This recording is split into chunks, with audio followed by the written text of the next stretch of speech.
Lagos State Governor assures residents, business owners, religious tourists of adequate security.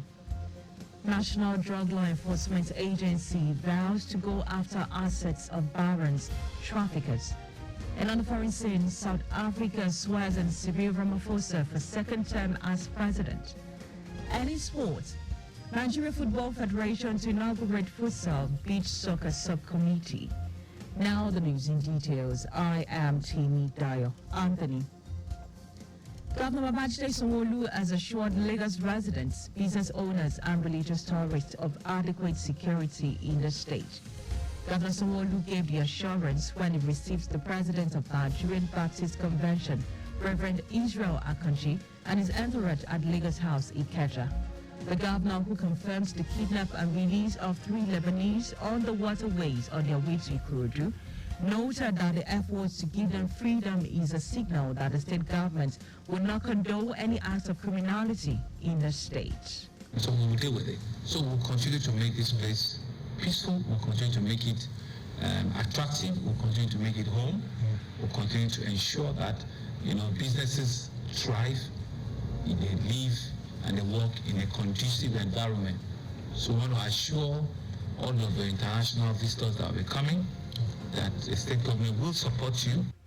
Governor Sanwo-Olu, in his response to the request of the Nigeria Baptist Convention to host its annual Baptist World Alliance in Nigeria for the first time in over a century, promised to ensure a safe and delightful experience for all foreign religious tourists coming to Lagos next month for the convention. According to him, religious organizations are stakeholders in governance and have a role to play through intervention participation. Earlier, the president of African and Nigeria Baptist Convention, Reverend Israel Akanji, commended the giant strides of Sanwo-Olu administration in food security, transport palliative for residents during the current economic challenges in the country. Akanji solicited the support of the state government to host the World Annual Baptist Alliance, which had its headquarters in the United States of America. We want to thank you for your proactiveness all the time when it has to do with healthcare. The steps being taken concerning the spread of cholera and which we are taking very seriously. And we want them to know that Nigeria is truly the giant of Africa. Nigeria is truly the most populous black country in the world, and that when they come to Nigeria, they will also go back with great stories of the program. So, our correspondent Adiola Akindele reports that Reverend Akanji appealed to Governor Sanwo-Olu to facilitate complete handover of the plot of land belonging to Lagos Baptist School in Agege. A team of Ekiti State Emergency Management Agency, Ekiti SEMA, is in Lagos to understudy the State Emergency Management Agency, LASEMA, on its emergency and disaster management operations. The one speaking at the LASEMA Control Center, Alausa, the Permanent Secretary, Office of the Deputy Governor of Ekiti State, Dayo, who led a team from Ekiti SEMA, expressed satisfaction with the Lagos State safety mechanism on crowd, including infrastructure and human capacity. Okoyemi commended the leadership of LASEMA for proactiveness and efficiency in handling emergency issues in Lagos, which other states of the Federation are now emulating. We have so many things to take home, so many things, from the issue of fire services, from the issue of communication. Communication is very, very, very key. There should be a place where people can call the 767 and 112. We have the 112 in Ekiti State, but we are going to make it more functional. We are going to make it more functional. We are going to build the capacity of people that are working there. And then there is the place of advocacy, the place for enlightenment. People should be aware of what is on ground. On his part, Permanent Secretary LASEMA, Femi Okeosointolu, who is also the chairman of the Southwest State Emergency Management Agencies, boasted that a huge investment in emergency response equipment by Governor Babajide Sanwo-Olu administration made them the pride of all Southwest SEMAs. Okeosanyintolu encouraged other state governments to also build the capacity of their state SEMA to combat disaster, especially the ongoing cholera outbreak in the country. We are going to enjoy partnership in sharing ideas. We are going to enjoy and minimize challenges concerning emergency and security. And I can assure you, vibrio cholera will not lead to severe mortalities in Southwest. We have put a lot of machinery in place to curtail it.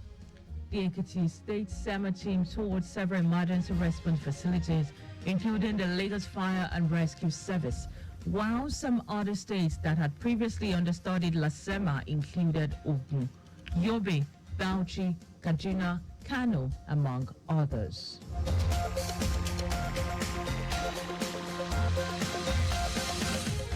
The Lagos State government has unveiled the Lagos State Upscaling Program, LAGUP, a significant public-private partnership initiative designed to foster innovation and enhance learning opportunities across the state. Commissioner for Youth and Social Development, Mobolachi Ogunlende, while unveiling the website, says it aligns with Governor Sanwo-Olu's Think Plus developmental agenda. Ogunlende says the initiative offers youth global platform to showcase their skills, reaffirming the government's commitment to providing an enabling environment for success. According to Ogunlende, the digital initiative targets 1 million youths with ages between 18 to 35, and interested participants are to log on to www.gfa.tec.com/project/lagup to register. LAGUP will not only provide training, but also provide a digital platform for SMEs to bolster their sales and growth. Additionally, it will establish a digital business data repository for governmental and stakeholder use and create an interactive digital platform. The project's implementation will occur in phases, with each cohort undergoing virtual training sessions for a minimum of 3 months. Participants aged between 18 to 35, fluent in reading and writing, and residents in Lagos will have the opportunity to earn certificates. Permanent Secretary in the Ministry, Toyin Okeosanyintolu, who described the initiative as a beacon of hope and a pathway for the future of youth, poised to positively impact the socio-economic development of the state, urged them to seize this opportunity to embrace learning and leverage technology. A LAGUP initiative is crafted to empower young people for success in this digital age. Through this program, participants will receive hands-on training in cutting-edge technologies, mentorship from industry experts, and exposure to real-world projects. Beyond skills, it will cultivate curiosity, creativity, and resilience. We firmly believe in the potential of every young person to make a substantial impact. Also speaking, the Chief Executive Officer of GFA Technologies, Dayo Omololu, noted that LAGUP program, an employment and engagement initiative, has the potential to positively impact livelihoods and improve people's lives.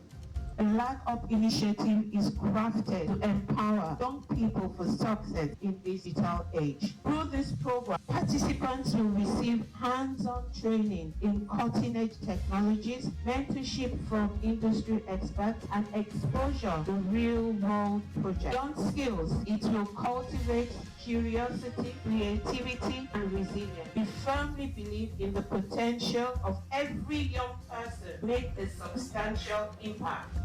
Representatives of Partnered Bank emphasize that Nigerian youths are making waves globally, highlighting the need for collaboration to provide business support services and empower them through innovation. Meanwhile, the Managing Director and CEO of Lagos Waste Management Authority, LAMA, Muyiwa Gbadegbesin, has called on residents to observe the best personal and domestic hygiene, as well as proper waste management practices to curb the spread of rampaging cholera. Gbadegbesin said this against the recent outbreak of the disease, which has claimed some lives, leaving many hospitalized.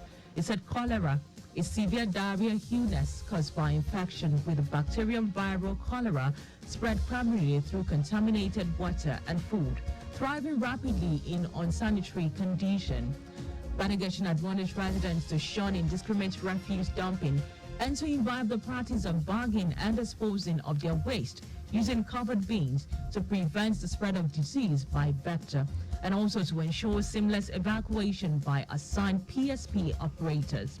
He appealed to residents to always wash their hands when they come in contact with waste, either while bagging or putting in covered bins, urging them to align with the state government's environmental and health safety policies by avoiding reckless waste dumping in trains, road medians, among other negative environmental practices. And now to the rest of the story. The chairman, National Drug Law Enforcement Agency, NDLEA, Buba Marwa, has justified the decision of the agency to go after assets of drug barons and traffickers. Marwa said this at a news briefing in Abuja to begin the week-long activities to commemorate the 2024 International Day Against Drugs and Illicit Trafficking. He said the decision was part of an ongoing offensive against illicit drug peddlers and cartels in the industry. According to him, the offensive against drug cartels and traffickers, inaugurated in January 2021, has continued to yield the desired results with arrests and prosecutions of several barons. Marwa said that the day emphasized the importance of preventing people from falling into the danger of experimenting with illicit drugs and subsequently into the trap of dependence on psychoactive substances.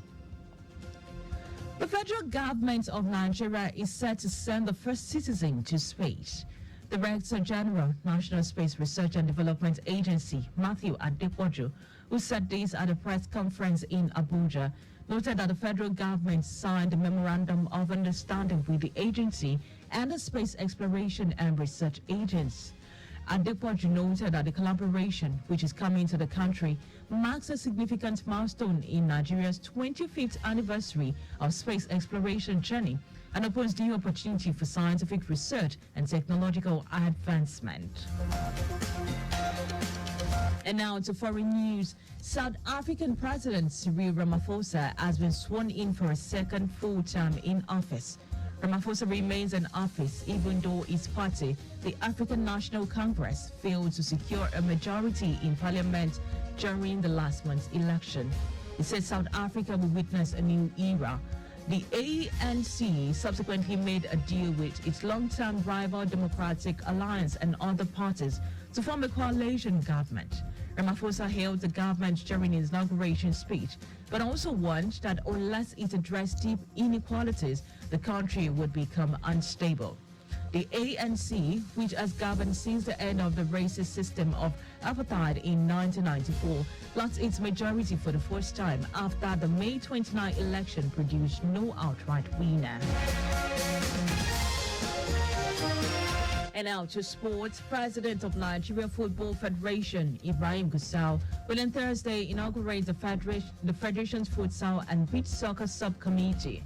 The Futsal and Beach Soccer Committee is responsible for the organization of all futsal and beach soccer competitions and deals with all matters relating to futsal and beach soccer. Nigeria has been a continental and to some extent global power in the beach soccer in previous years, with the Superstar Eagle winning the Beach Soccer Africa Cup of Nations in 2007 and 2009 and reaching the quarterfinals of the FIFA Beach Soccer World Cup in Italy 13 years ago. Just before we go, maintain adequate distance from the vehicle ahead of you to avoid collision. You can also follow us on like all of our social media platforms. X Traffic Radio 961. Facebook, Lagos Traffic Radio 96.1 FM. Instagram, Lagos Traffic Radio 961. You can also subscribe and watch our news and programs live on YouTube at Traffic Radio 961. And you can also visit our website at trafficradio961.ng. Now, did you know that the Sanwo-Olu administration strengthened alliance with 200 representatives from various women-focused NGOs in the state as part of efforts to alleviate the economic plight of women residents in the state? You can get more details on Lagos State Government website. To end the news, here are the highlights of the major stories. Governor Babajide Sanwo-Olu has assured Lagos residents, business owners and religious tourists of adequate security in the state. The chairman, National Drug Law Enforcement Agency, Buba Mawa, has justified the decision of the agency to go after assets of drug barons and traffickers. We also told you that South Africa President Cyril Ramaphosa has been sworn in for a second full term in office. And in sports, President of Nigeria Football Federation, Ibrahim Gusau, will on Thursday inaugurate the Federation Futsal and Beach Soccer Subcommittee. For contact with the newsroom, please send a message to info@trafficradio961.ng. The ends in this broadcast compiled by Zainab Adebashi. I am Timmy Dayo. Anthony, many thanks for listening and do stay with us.